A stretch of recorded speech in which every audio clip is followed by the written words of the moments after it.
Yes, friend! Napunta ka na ba sa relasyon na ayaw nyo na pareho pero inaantay nyo na lang kung sino ang unang bibitaw? Diba? Sabi ko sa'yo, nandyan ka pa rin. Ano bang inaantay mo? Break na! Oh yes, friend, it's me. I'm back, DJ Gandawana. Kasama nyo dito sa 101.1 Yes FM. And that was Just Give Me a Reason by Pink and Nate Ross. Para sa mga relasyon na kulang na lang ay bigyan ng disconnection notice para matigil na. Alam ko naman na inaantay mo na lang magkamali ang jowa mo para magkaroon ka ng rason para makatakas. Kasi wala nang sparks, tagtuyot ka na, wala nang emotional connection, mas close na kayo ng guard na nakakadaupang palad mo araw-araw. Diba? Ngayon, ano pang sense? Doesn't make any sense. Diba? Hindi na kayo ganun ka-excited makita ang isa't isa. At hindi ito one-sided Pareho kayo ng nararamdaman at hindi ko alam ang dahilan kung bakit hindi pa kayo maghiwalay. Iinis na ako.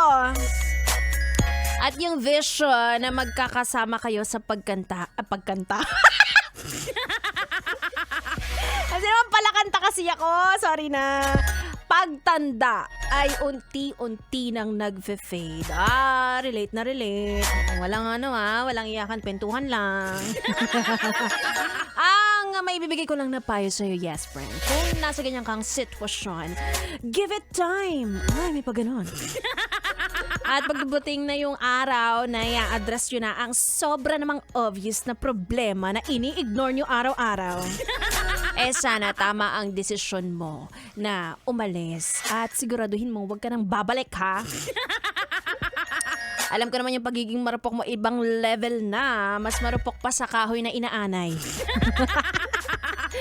Anyway, sana magkaroon ka ng courage, lalo na ngayon Monday. Parang ang mga desisyon ngayong araw na ito ay hindi sigurado.